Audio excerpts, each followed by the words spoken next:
Hello, Scorpio. Welcome to your mid-2020 overview reading and your August reading for this year. And this is going to be good for you if you're a sun, moon, or rising Scorpio. If you haven't already, make sure you subscribe to this channel. Check me out on Instagram and Onyx Healing for more readings from me. Leave me a thumbs up and a comment if this resonates with you. And if you would like to know how to work with me one-on-one, check out all of the other good stuff I have, like my newsletter, podcast, all of these wonderful things. Make sure you head into the description box to check all of that out. I'm going to lay this spread out and then we will get started.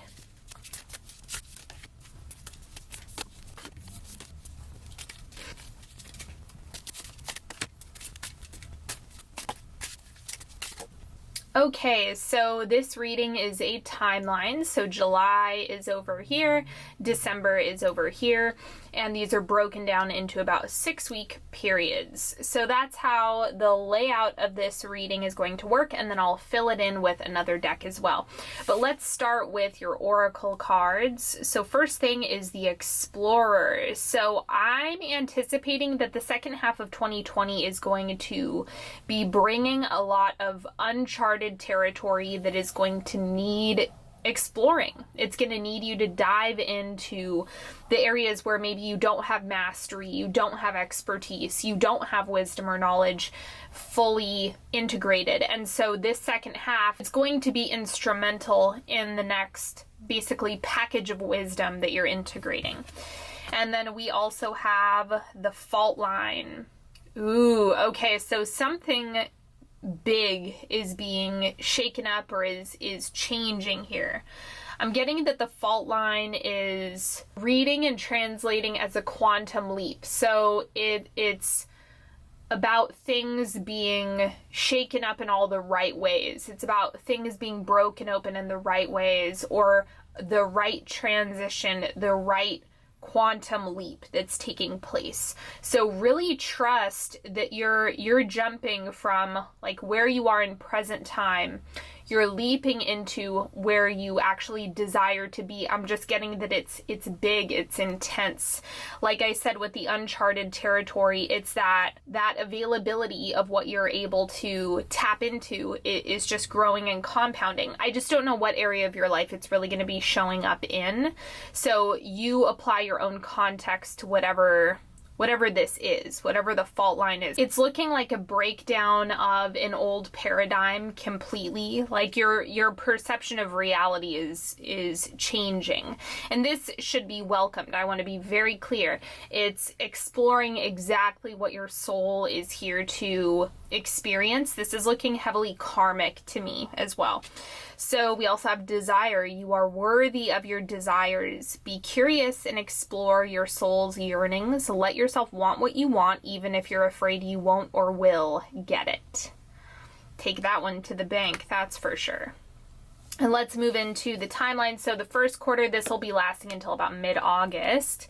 We have the 5 of Pentacles. This is looking like self-doubt.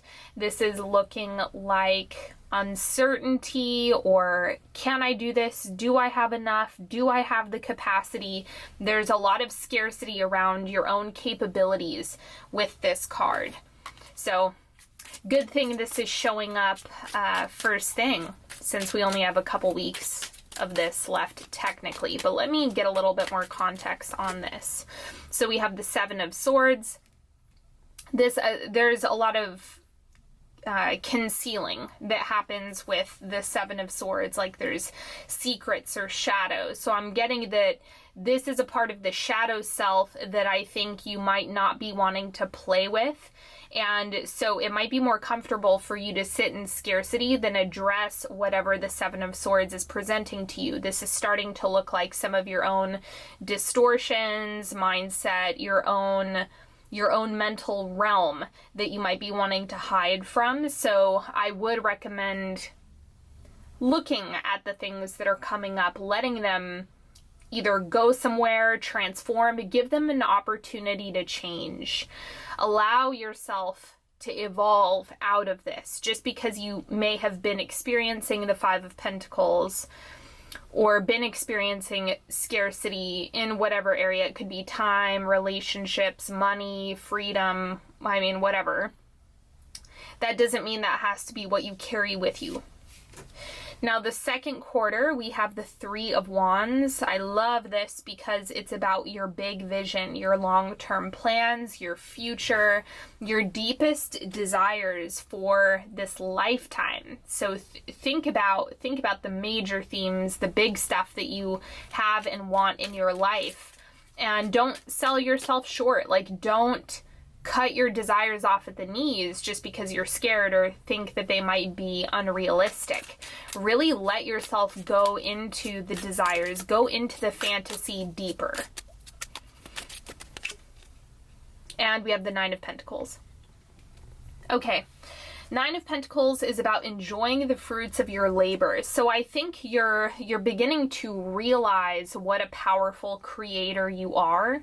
You've already done things that have led to great success or have led to some sort of triumph or enjoyment in some capacity. So imagine you're able to compound that when you set a clear intention, when you kind of have your map, your blueprint of the desire.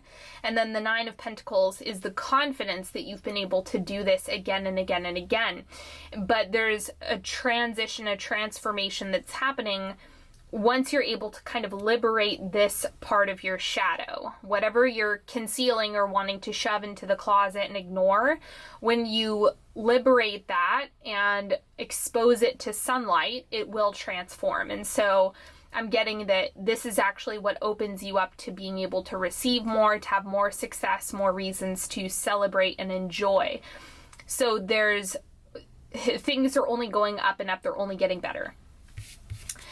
And then third quarter, we have the Four of Cups. Let me clarify this one.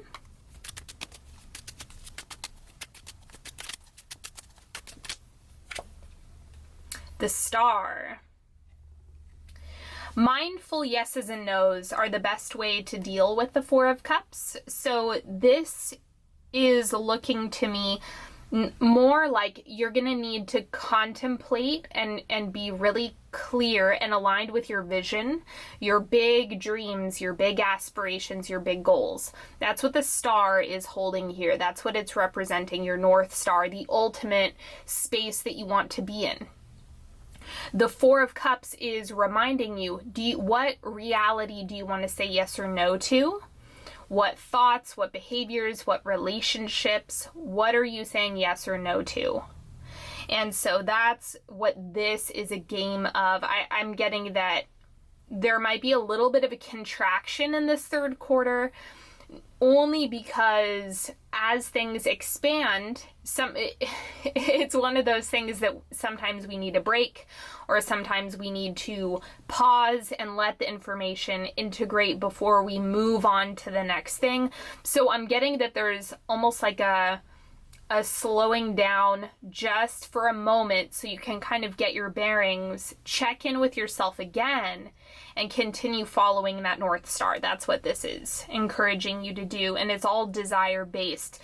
I think that you're going to need to slow down here just a hair because you do have the Explorer and the Fault line on the table, and so it might be making you feel like a fish out of water if you're doing a lot of things and getting exposed to a lot of opportunities and stuff that maybe you haven't been experiencing previously.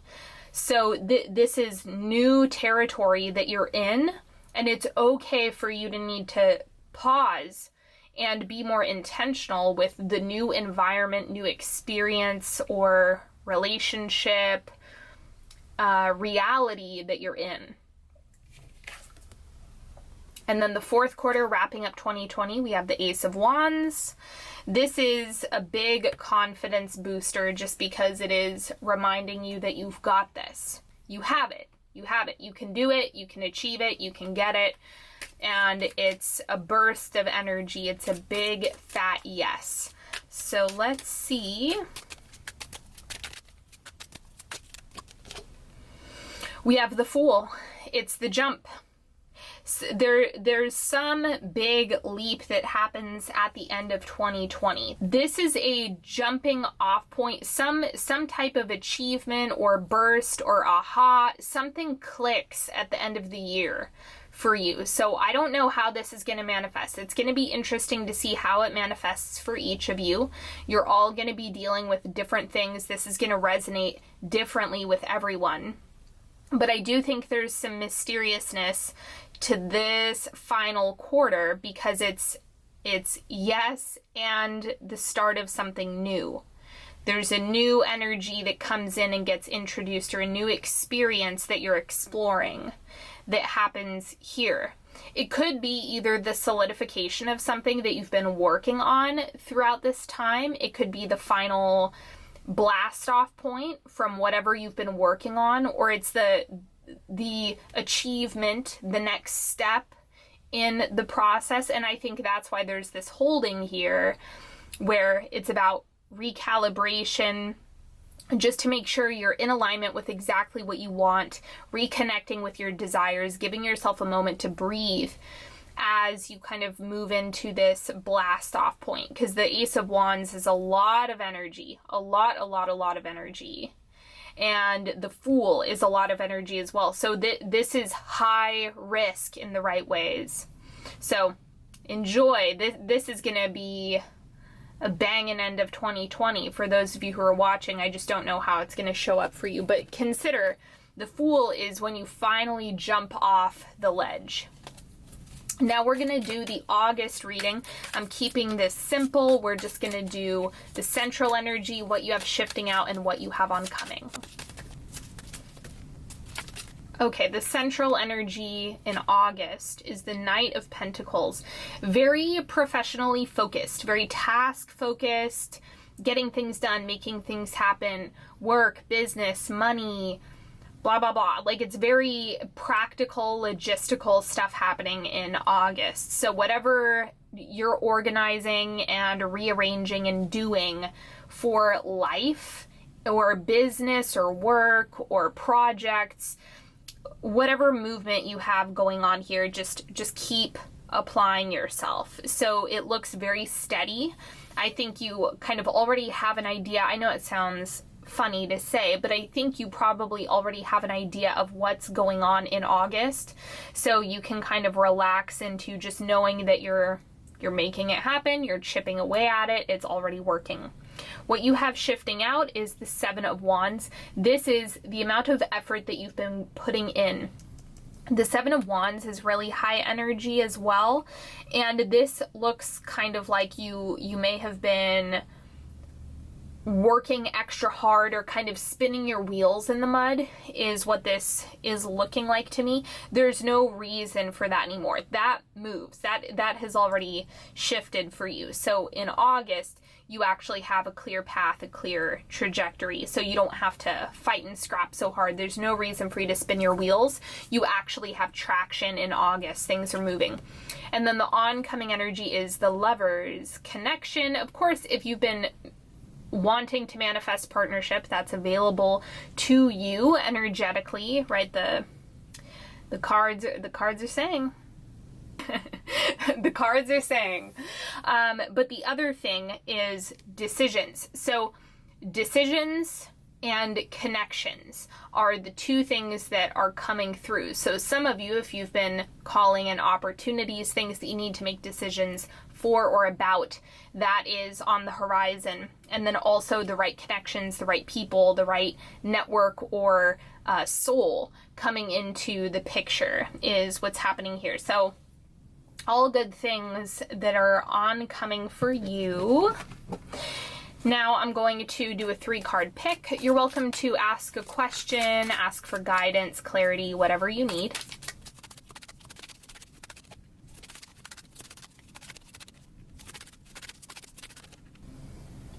Okay, if you need more time, pause the video.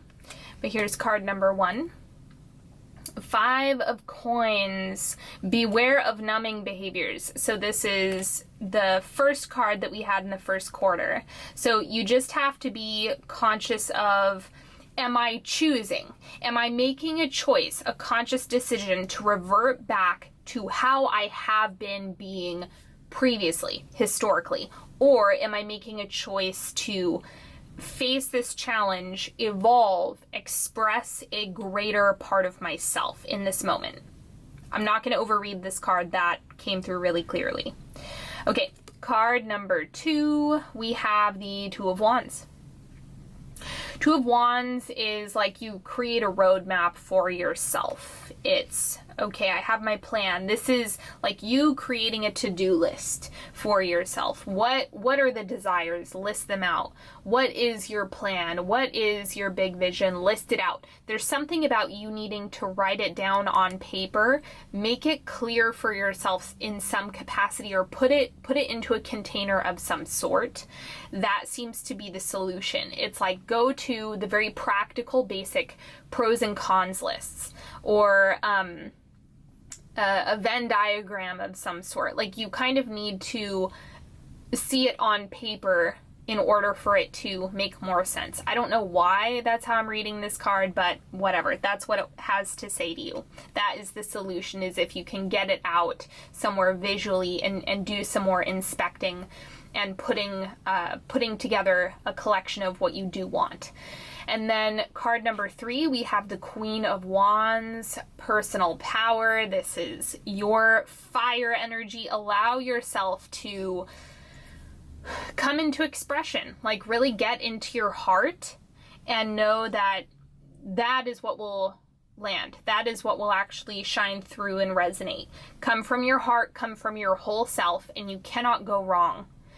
Give yourself the opportunity to really see what you attract when you step into your full magnetism.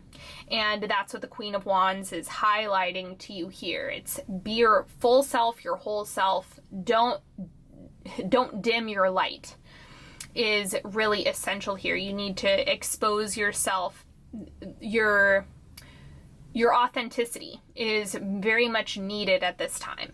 Thank you so much for joining me today, everybody. It's been an absolute pleasure. And before you go, make sure you subscribe, like this video, and leave a comment if anything resonated. Check me out on Instagram at Onyx Healing. And if you would like more content from me, make sure you sign up for my newsletter. Good things come to you in my newsletter, and you can stay up to date on everything. All of the info that you need is in the description box if you'd like to work with me or check out all of the other offers that I have. Just check below. All of the decks that I've used in the reading today are also listed as well. I'm sending you so much love, and I will talk to you next time. Bye-bye.